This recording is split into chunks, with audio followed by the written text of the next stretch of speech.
Hey guys, welcome back to the Prehistoric Life Podcast. I'm your host, Eric Crawford, and today we're going to go over the 5 major times that the earth or nature has just tried to kill everything, the major extinctions.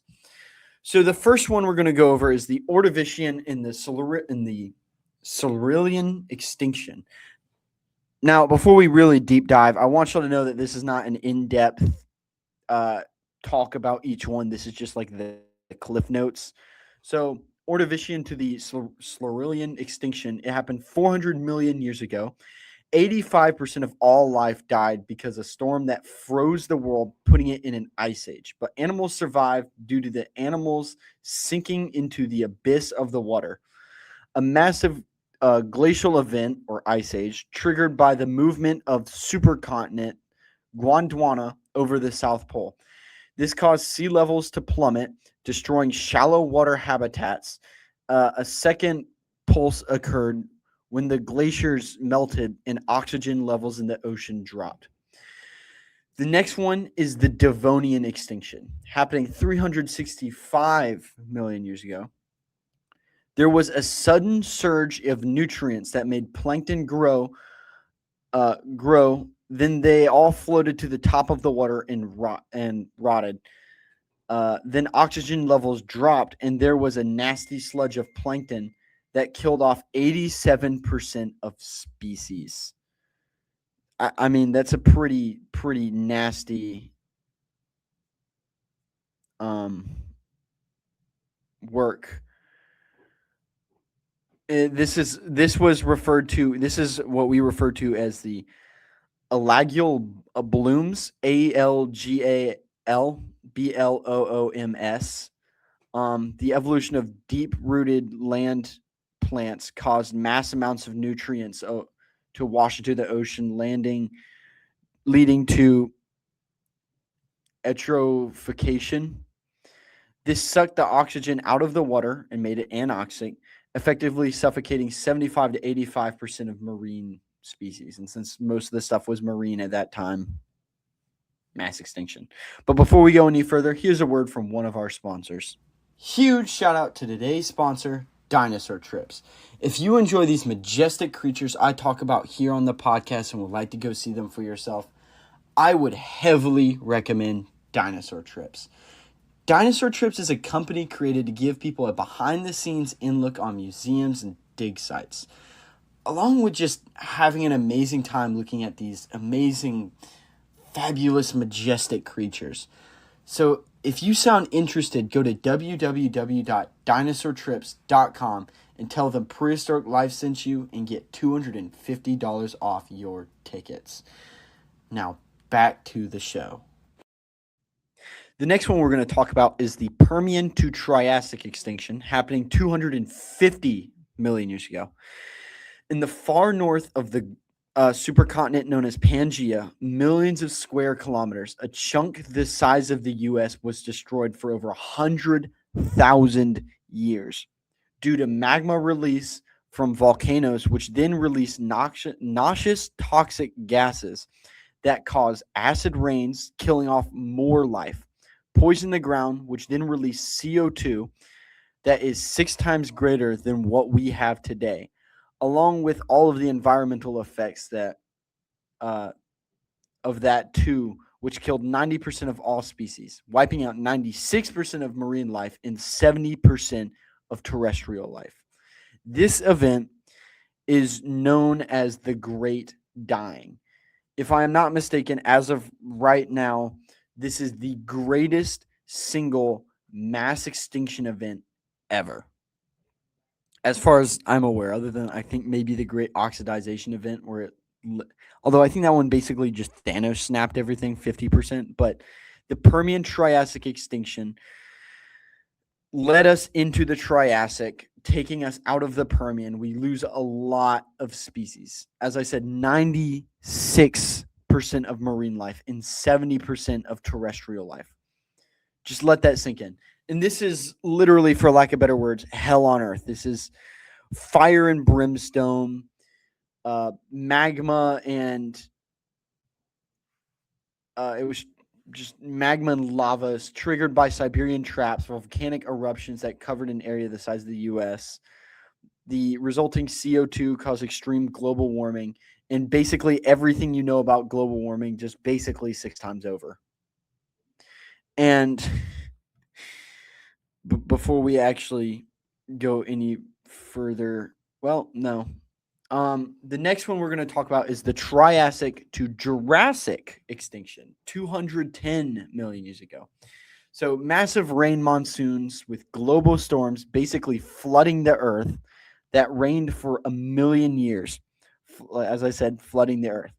As surface water reroute Earth's surface, bringing fertile silt with it, caused the land to become more forested, and many ancient reptiles failed to adapt. 76% of life died here. But the ones who did were called the dinosaurs. We got the rise of the dinosaurs thanks to the Triassic. They existed during the Triassic. You had a lot of very early Coelophysis, Herrerasaurus, etc., etc. But what comes after just really built up the dinosaurs. The actual extinction at the end of the Triassic was caused by the breakup of Pangaea and massive volcanism, the Central Atlantic magmatic province, which caused rapid climate change and favored dinosaurs over other reptiles because they were able to survive and adapt. Where we later into the Jurassic get the allosaurids, sauropods, ceratosaurs, other theropods, stegosaurs, early ankylosaurs, things like that. We get to see those absolute beauties. But before we move on, here's a word from our other sponsor. If you follow my account, you probably like dinosaurs, fossils, and the prehistoric world. And if you have ever shopped for fossils, you'll see that a lot of them have some very high prices, rightfully so, because they are usually one of a type specimen. Then you go look for casts, and you see a lot of these low-quality casts going around, so you just don't know what to do. You either have to buy something super expensive or something super low quality. Enter dinosaur skeletons. Dinosaur skeletons specializes in creating museum-quality replicas of prehistoric life and is renowned for its highly detailed reconstructions. Founded by a professional paleo artist with over a decade of experience in the collectibles industry, they are dedicated to providing enthusiasts, collectors, and institutions with the opportunity to own magnificent, lifelike prehistoric replicas. Each creation is crafted with exceptional care and attention to detail. This means they are highly accurate to their source material, super high quality, and museum grade level quality. This is probably the closest you could get to bringing home a museum exhibit. They're also fairly affordable for the accuracy and quality put into it, which also means they make great gifts for birthdays and holidays for that collector or dinosaur enthusiast you know. So go check out Dinosaur Skeletons and get your cast today.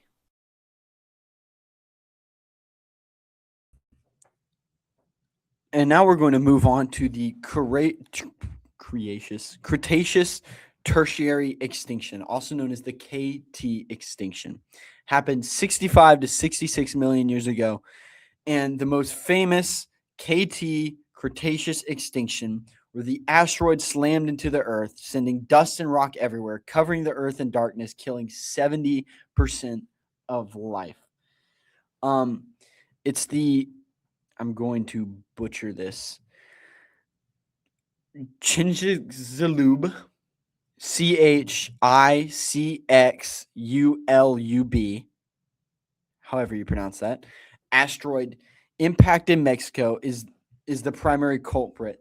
The darkness was caused by a global dust and soot cloud that halted photosynthesis, collapsing the food chain and ending the reign of the non-avian dinosaurs. Where just basically, I think it's 77 pounds. Anything under survived. Anything over died. The food chain collapsed. Plants weren't getting photosynthesis. So there were no more plants. The plants died. The herbivores that ate the plants had nothing to eat, so they died, and eventually they rotted and rotted away. And eventually the carnivores that ate the herbivores had nothing to eat, and eventually they died. So a lot of mass extinction. Yet we have been brought to here today. That everything has led here. That the dinosaurs went extinct, and we are here today. But that actually leads me into the sixth mass extinction, the Anthropocene. Unlike the others, which were caused by rogue volcanoes or space rocks, this one is driven by human activity. The cause: habitat destruction, farming in cities, overhunting, fishing, pollution, and rapid burning of fossil fuels that cause the climate faster than most species can evolve. It's happening 100 to 100,000 times faster than the natural background rate of extinction. We're already seeing a roughly 70% decline in wild vertebrate population since 1970. Insects, the initial foundation of our food chain, the internal foundation of our food chain, are disappearing at an alarming rate. Every other extinction was a tragic accident of geology or physics. This is the only one that can be stopped by the very thing causing it. We ourselves have become the asteroid. We are causing a sixth mass extinction, and if we are not careful, it will keep going, and that number will only go up. It has been the initial part of the mass extinction was the introduction of humans, the end of the ice age, overhunting of megafauna going extinct due to climate changes, woolly mammoths, coelodonta, that kind of thing being hunted to extinction. Then the continuous of that as the rise of humans in human history, where we continue to overhunt, and mass pollution due to industrialization and things like that causes CO2, just like the Permian Triassic extinction. We are rapidly going up to that. There has been a lot of effort to a lot of countries to limit that, and especially mass hunting like whaling and things are usually illegal. I think Japan is the only country, if I'm not mistaken. And certain indigenous tribes in America, I think, are allowed to do certain whaling, but they're also doing that in canoes with spears. So the U.S. government's like, you get that on shore, that's yours. You did all that for that, so you got it. You're good. Tribal tradition. But we are the cause of this sixth mass extinction.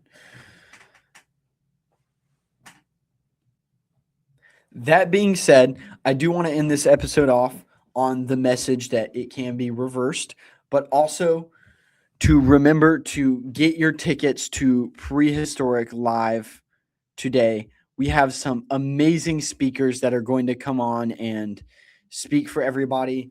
We got all of the speakers picked out. We got the other two, Noel and Jonas, both. I've had them both on the podcast. So we have these amazing speakers that are so excited to come speak to all of you and show off what they do and talk about what they do. I also have the itinerary completed for Friday and Saturday. So if you're looking for someone specific to go on a specific day, we already have that picked out.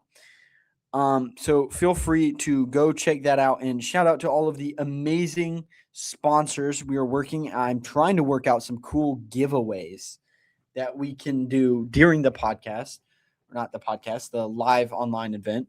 So I'm really excited for all of that, and I'm really hoping to see a lot of y'all there. But as of right now, I'm your host, Eric Crawford. This has been Prehistoric Life Podcast. Remember, get your tickets to Prehistoric Life. Signing off, and I'll see you all next time. Goodbye, and keep it prehistoric.